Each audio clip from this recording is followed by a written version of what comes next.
할렐루야. 오늘 9월 8일 화요일 날짜입니다. 오늘 본문 말씀 예레미야 29장 24절에서 32절 말씀 보도록 하겠습니다.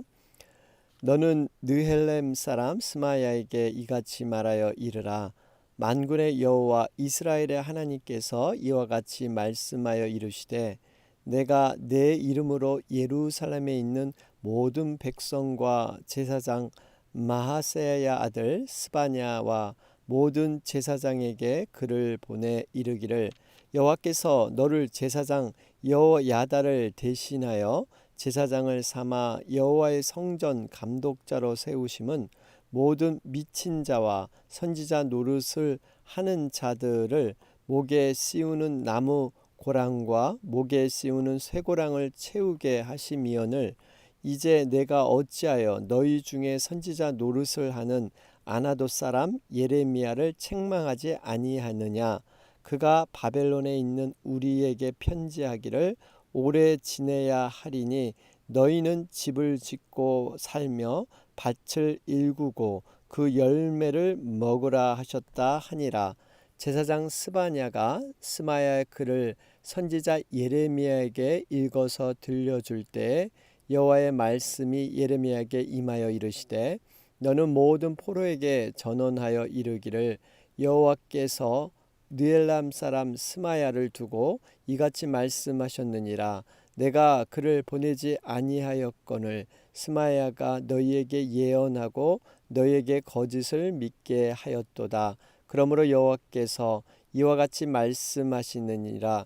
보라, 내가 느엘렘 사람 스마야와 그의 자손을 벌하리니 그가 나 여호와께 패역한 말을 하였기 때문에 이 백성 중에 살아남을 그의 자손이 하나도 없을 것이라. 내가 내 백성에게 행하려 하는 복된 일을 그가 보지 못하리라 하셨느니라. 이것은 여호와의 말씀이니라. 아멘. 우리 계속해서 예레미야 29장 살펴보는 가운데 있습니다. 예레미야 여러분 28장이 어떻게 끝났습니까? 거짓 선지자 하냐냐에 대한 하나님께서 처벌하시는 심판하시는 내용이었죠. 이 하냐냐는요 정말 하나님의 뜻을 무시하고 인간의 생각을 가지고 사람들이 좋아하는 말, 우리가 어떻게 바벨론에 끌려가는가, 끌려가도 2년 안에 모든 것이 회복될 것이다. 그리고 오히려 참 선지자 예레미야를 핍박했던 그러한 자였죠. 결국 그 거짓 선지자의 최후는 어떻습니까? 14절에 보면 내가 여호와께 패역한 말을 하였음이라. 내가 금년에 죽으리라. 그래서 결국 그 거짓 선지자 하나냐가 죽게 됩니다. 자, 그러면서 이러한 사건에 대해서 예레미야가 예언하는 내용이 29장 1절부터 14절에 등장을 합니다. 예레미야는 바벨론에서 너희들이 잠시 살 생각하지 말고 거기서 모든 터를 갖추고 살아야 된다. 5절 말씀을 보니까요. 너희는 집을 짓고 거기에 살며 텃밭을 만들고 그 열매를 먹으라. 아내를 맞이하고 자녀를 낳고 여러 가지 살 준비를 해라. 왜냐하면 70년의 세월을 바벨론에서 보내야 했기 때문에 이런 말을 전하고 있죠. 여러분 참 인간적으로 보기에는 바벨론의 포로로 70년간 사는 것 굉장히 비참하고 고난으로 보입니다. 그러나 하나님의 뜻 안에서는요. 이것이 고난으로 끝나는 것이 아니라 반드시 하나님 회복을 주셔서 하나님께서는 평안을 주신다 하는 것이 하나님의 말씀이었죠. 29장 11절 말씀 보실까요? 여호와의 말씀이니라. 너희를 향한 나의 생각을 내가 아나니 평안이요 재앙이 아니니라. 너희에게 미래와 희망을 주는 것이니라. 여러분 하나님께서는 궁극적으로 재앙을 주시기 위해서 우리에게 때로는 고난을 주신 것이 아닙니다. 평안이고 바로 희망을 주기 위한 과정일 뿐인 줄로 믿습니다. 그러면서 12절 말씀하시잖아요. 지금 너희들이 나와의 관계가 끊어진 게 아니다. 오히려 바벨론의 그 포로 생활을 통해서 더욱더 나와 긴밀한 이런 친밀감이 일어나게 될 것이다. 12절 말씀을 보시면 너희가 내게 부르짖으며 내게 와서 기도하면 내가 너희들의 기도를 들을 것이요 너희가 온 마음으로 나를 구하면 나를 찾을 것이요 나를 만나리라. 여러분, 그러니까 하나님께서 이스라엘을 완전히 버린 것이 아니었습니다. 잠시 그들의 죄악 가운데 있기 때문에 그 깨우침을 주시기 위해서 사랑의 채찍을 드신 것이죠. 자, 그러면서 우리 29장 15절부터 23절 우리 월요일 어제 말씀이었죠. 여기 보니까 이제 그러면 유다에 남은 이스라엘 백성들, 지금 바벨론에 끌려간 사람들에게 지금 예레미야는 그 전달하고 있고요. 유대에 남은 자들은 과연 어떤 것인가? 여러분, 사실 이렇게 바벨론에 끌려가지 않고 자신들은 지금 고향 유다에 남았을 때 그들은 스스로 교만해질 수가 있습니다. 왜냐하면 자기들은 정말 하나님이 사랑해서 여기에 남겨두셨나 보다 이런 생각할 수 있는데 그렇지 않다라고 말씀하고 있죠. 29장 17절 보면 만군의 여호와께서 이와 같이 말씀하시되 보라 내가 칼과 기근과 전염병을 그들에게 보내어 그들에게 상하여 먹을 수 없는 몹쓸 무화과 같게 하겠고, 바로 이것이 지금 이스라엘 땅에 남은 유다 백성에게 하시는 그러한 말씀입니다. 그러면서 거짓 선지자가 등장을 하죠. 아합과 시드기야. 여러분, 이 모습을 보면 얼마나 우리가 남의 어떠한 불행, 잘못된 것을 봤을 때 자칫하면 내가 하나님 앞에 편애받고 내가 사랑받아서 나는 아무 일 없는 것처럼 이렇게 여길 수 있는 것 굉장히 위험합니다. 우리가 그러한 남의 그런 어려움도 우리도 분명히 있어야 될 존재인데 하나님의 긍휼로 우리는 그것이 넘어간 것뿐이고 또한 하나님의 인도하시는 방법이 다를 뿐이지 여러분 때로는 반대의 경우도 있습니다. 사랑의 징계 이것이 없으면요 고아라고 사생자라 그러잖아요. 하나님은 사랑하시는 자에게 이런 사랑의 채찍을 드시는데 하나님이 무관심해서 오히려 정말 하나님과 멀어지는데 하나님과 점점 더 정말 이 신앙이 떨어지는데 그냥 아무 일 없다. 아무런 어떤 그런 징조가 없다. 이것이 더 무서운 것이고요. 더 위험한 것입니다. 여러분 이런 어떤 여러 가지 영적인 원리를 보면서 우리가 그러한 것을 교훈으로 삼고 하나님 앞에 더 가까이 가야지 이것을 방만한 자세로 나는 정말 하나님 앞에 사랑받고 저 사람은 뭔가 잘못돼서 하나님 앞에 징계를 받는구나. 여러분 이런 태도 이건 정말 위험한 태도입니다. 자, 그러면서 아합과 시드기야 거짓 선지자들이죠. 결국 그 거짓 선지자들은요 이런 윤리적인 이런 타락이 그 뒤에 숨어 있었습니다. 그래서 바로 그러한 것들을 지적하는 내용들이 나옵니다. 자, 그러면서 오늘 29장 24절부터 32절 말씀입니다. 오늘에는 이 스마야라는 사람이 등장을 합니다. 24절에 이 사람은 지금 바벨론에 살고 있는 사람이에요. 그런데 25절에 보면 스바냐가 등장하죠. 여러분 이 스바냐는 지금 유다 예루살렘 땅에 사는 제사장을 얘기하고 있죠. 지금 이 사람이 편지를 보내서 왜 이 예레미야를 이렇게 처단하지 않고 왜 이렇게 그냥 놔두느냐 이러한 지금 편지를 보내는 이러한 장면이 등장을 하고 있죠. 여러분 이것이 바로 앞에 있었던 그 예레미야가 바벨론 포로로 끌려간 유대인들에게 거기에 정착할 것을 권고했죠. 그 권고한 내용을 듣고 이 스마야가 이렇게 본토로 편지를 보내서 바로 예레미야를 처벌해라 이러한 편지를 보내는 이러한 모습이 있습니다. 여러분 오늘 이 본문 말씀 우리가 다시 한번 깊이 있게 보길 원합니다. 우리 24절 말씀을 보면 스마야가 등장을 하죠. 여러분 이 스마야 어떻게 보면 정말 이 하나님을 두려워하지 않고 오히려 참 선지자 예레미야를 처단하도록 이렇게 강력한 편지를 보내고 있습니다. 여러분, 하나님을 조금이라도 두려워했다면 이렇게 과감한 이러한 일들을 하지 못했을 것입니다. 참 선지자 예레미야를 미친 자, 이렇게 정말 거짓 선지자로 몰아붙여서 이제는 죽이려고 하는 이러한 모습, 여러분, 이것은 정말 하나님을 떠난 인간의 죄악의 모습일 수가 있습니다. 자, 그러면서 25절 말씀을 보면 그 편지의 대상이 모든 백성과 제사장 바로 스바냐, 또 모든 제사장에게 글을 이렇게 보냈다 말씀하고 있죠. 그러면서 그 내용이 뭡니까? 바로 26절에 보니까 모든 미친 자와 선지자 노릇하는 자들을 목에 씌우는 나무 고랑과 목에 씌우는 쇠고랑을 채우게 하시미언을. 그러니까 지금 제사장으로서 왜 미친 자와 선지자 노릇하는 이것은 예레미야를 뜻하고 있죠. 왜 이 사람을 가만 놔두느냐? 목에 고랑을 씌우고 이렇게 정말 책벌을 해야 되는데 왜 너가 어찌하여 예레미야를 책망하지 않느냐? 27절에 나오죠. 어찌하여 선지자 노릇하는 이 예레미야를 책망하지 아니하느냐? 지금 이렇게 말하고 있습니다. 자, 그러면서 28절에 그가 바벨론에 있는 우리에게 편지하기를, 지금 이 내용이죠. 앞의 내용을 지금 요약하고 있죠. 예레미야가 이 바벨론의 그 포로로 잡힌 자들에게 편지를 보내서 바로 너희들이 집을 짓고 그곳에서 이렇게 작정하고 오래 살 생각을 해라, 이렇게 말씀하고 있습니다. 자, 이러한 편지를 받은 스바냐의 반응이 무엇입니까? 29절에 기록되어 있습니다.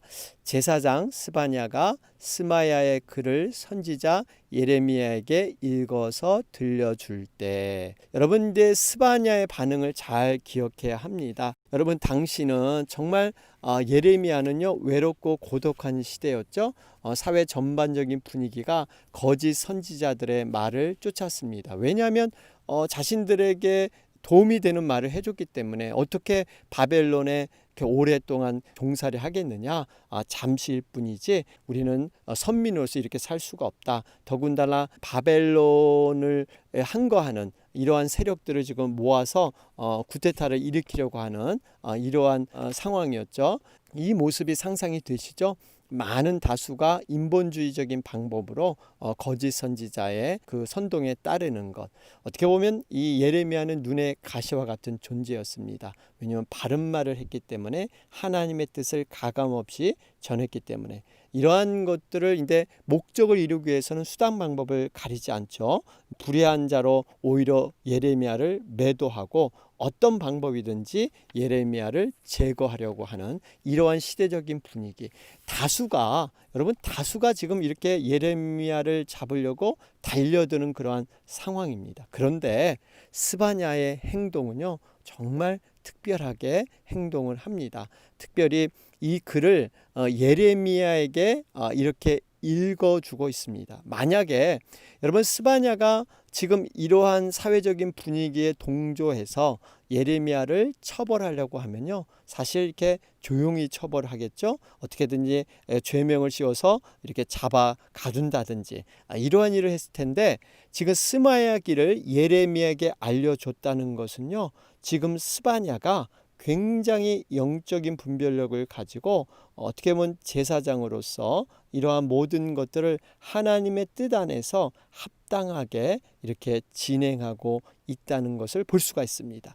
여러분, 스바냐는요, 나름대로 하나님의 뜻을 온전히 판단하는 경건한 그러한 소수자, 경건한 남은 자였던 것을 볼 수가 있습니다. 그래서 이 지금 스바냐가 이 글을 읽어줬다는 것은요, 정말 이 뜻에 자신이 동조하지 않고 이러한 어려움을 지금 예레미야와 의논하고 싶은 이러한 모습이었죠. 여러분, 이걸 볼 때 스바냐는 참 용기 있는 믿음의 사람이었습니다. 다수가 선동해도 그 진리를 붙잡고 정말 자기가 손해 보더라도 어떠한 사람들의 눈치를 보는 것이 아니라 하나님의 말씀 안에서 온전히 세워져 가는 사람, 바로 스바냐의 모습인 줄로 믿습니다. 그럴 때 지금 이러한 일이 이럴 때 예레미야 입장은 아까 말했지만 굉장히 지금 몰려 있죠. 참 어려웠을 것입니다. 마음에 참 낙담이 있을 수 있습니다. 그런데요, 놀라운 것은 바로 그때 하나님께서 말씀을 통해서 예레미야를 위로해 주시고 확신을 또 허락해 주시는 줄로 믿습니다. 30절 말씀을 보세요.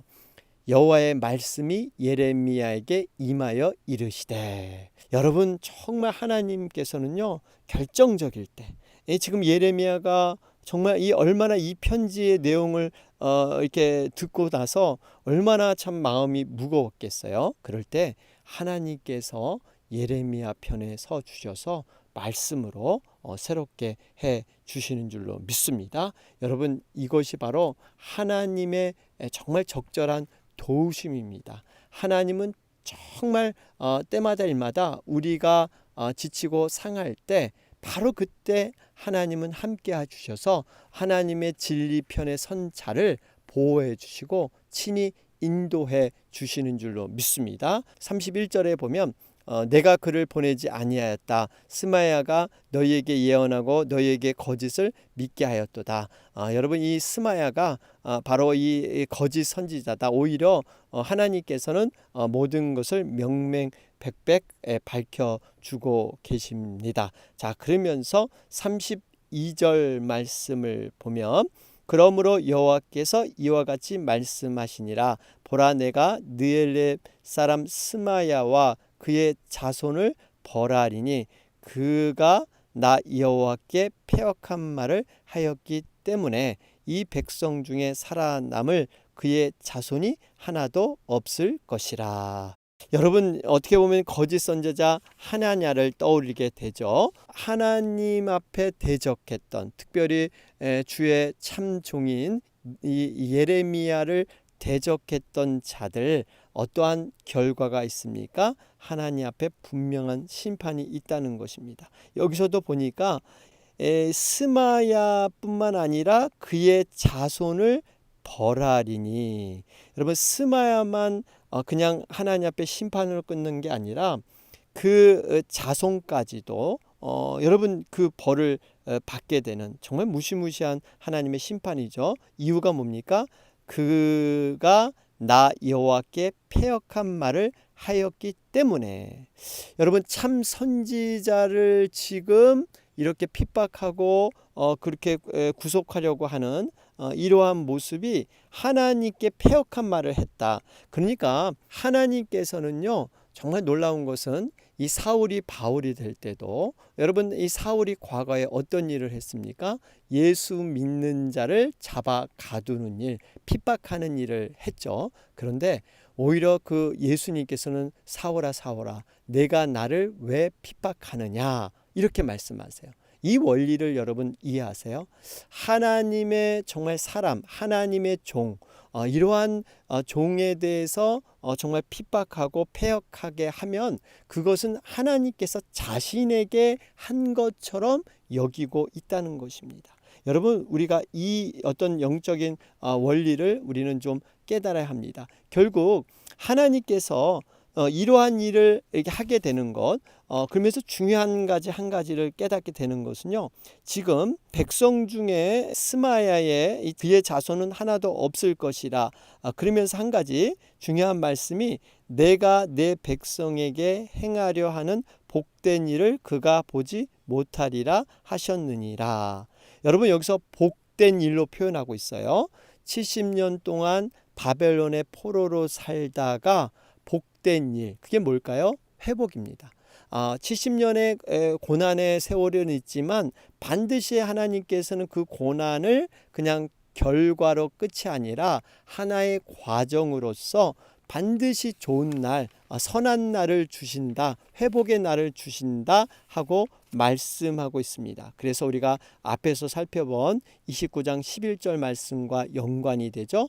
여호와의 말씀이니라. 너희를 향한 나의 생각을 내가 아나니 평안이요 재앙이 아니니라 너희에게 미래와 희망을 주는 것이니라. 그렇죠? 여러분, 그러니까 70년의 바벨론의 포로 생활은요, 재앙이 아니라는 거예요.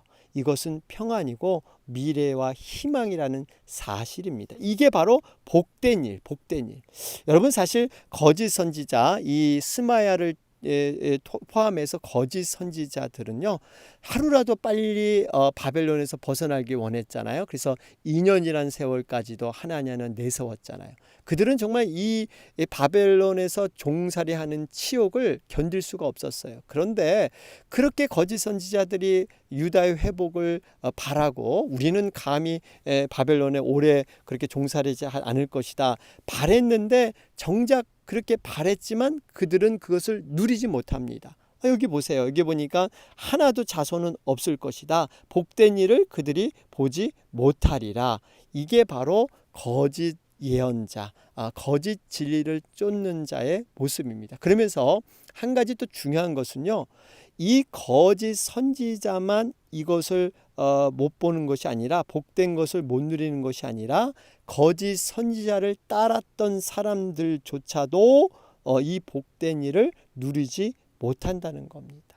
여러분, 이렇기 때문에 우리가 거짓 선지자를 따르는 것, 정말 영적인 분별력으로 우리가 분별하지 않고 무작정 그저 속아서 유혹받아서 따라가게 되면요, 그 책임이 자신에게 돌아온다는 사실입니다. 그렇기 때문에 우리가 말세일수록, 종말이 가까워질수록 여러분, 거짓 선지자, 거짓 진리가 난무하는데, 여러분, 이것을 정말 분별력 있게 우리가 잘 분별해서 우리가 나아가야 될 줄로 믿습니다. 그러면서 여러분, 이 말씀을 보면 이 복된 일, 복된 일이라고 했죠. 여러분, 이 복된 일이라는 것은요, 지금 70년의 바벨론의 포로 생활까지도 포함한 그러한 일이 복된 일이에요. 결국 하나님의 축복은요, 고난이라는 때로는 어려움의 그러한 과정도 포함해서 하나님의 복이 완성되는 줄로 믿습니다. 이것이 하나님이 주신 블레싱입니다. 이게 바로 블레싱이에요. 여러분, 그래서 어렸을 때 종합 선물, 뭐 오리온 종합 세트, 뭐 롯데 뭐 종합 세트 해가지고요, 상자로 이렇게 선물을 받는 것, 이것이 어린 아이의 꿈이었죠. 그런데 거기 보면은 이렇게 종합 선물을 탁 열어보면요, 이렇게 상자가 쫙 있는데, 때로는 내가 좋아하는 과자들이 있습니다. 그런데 별로 좋아하지 않는, 시중에 잘 팔리지 않는 것도 거기에 끼어들어 있어요. 이게 물론 상술이긴 하지만 여러분, 그걸 보면 마치 하나님이 주신 축복의 의미와 동일합니다. 하나님께서는 우리가 원하고 좋아하는 복만 주시는 것이 아니라, 때로는 그 안에 이렇게 원하지 않는 고난이라는 과자도 허락하신다는 거예요. 결국 그러나 종합 선물, 이것 자체는 좋은 거예요. 그래서 아이들이 그렇게 좋아하고 받으려고 하는 거죠. 그러니까 그게 복이고 블레싱입니다. 그러니까 블레싱 안에는 여러분, 내가 좋아하는 과자만 있는 것이 아니라 때로는 좋아하지 않는 그러한 과자도 들어있다. 이것이 고난의 과정이다 하는 것을 볼 수가 있습니다. 결론을 맺겠습니다. 오늘 거짓 선지자들, 거짓 교사들, 정말 그들의 담대한 이러한 모습을 볼 수가 있습니다. 꺼리낌 없이 거짓을 말하면서 확신 있게, 그러면 사람들을 선동해서 참 선지자 예레미야를 무너뜨리려고 하는 것. 여러분, 이것은 결국 사단의 그러한 욕구입니다. 많은 사람을 선동해서 분별력 없게 만드는 것. 여러분, 참 진리는요, 기도하고 하나님과 상대하지만, 거짓 진리는요, 이렇게 사람들을 선동해서 사람들을 모으는 작업. 여러분, 이런 일을 하게 되죠.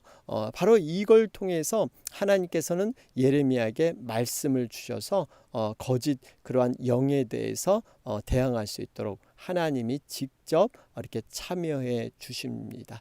여러분, 정말 이 모든 것들 통해서 우리는 어떻게 분별력 있게 살아가야 될 것인가 하는 것들 다시 한번 말씀을 통해서 우리가 깨닫게 됩니다. 여러분, 바라기는 우리가 말씀의 진리 앞에 매일같이 우리 자신을 드리며 말씀의 진리의 분별을 우리가 잘하는 여러분과 우리가 되기를 주님의 이름으로 축원합니다. 아멘. 오늘 화요일 날짜입니다. 특별히 여러분 미국과 우리 한국의 상황들, 여러분 미국은 11월 3일 대선이 있습니다. 코로나 사태 정말 우리 또 알라메다 지역 우리 쉽지 않습니다. 여러분 계속해서 기도해 주시기 바랍니다. 또 한국의 여러 가지 어려운 그러한 또 폭풍과 재해 소식도 들려주고 있습니다. 여러분 위해서 미국과 한국을 위해서 여러분 간절히 기도해 주시기 바랍니다. 다 같이 기도 드리겠습니다.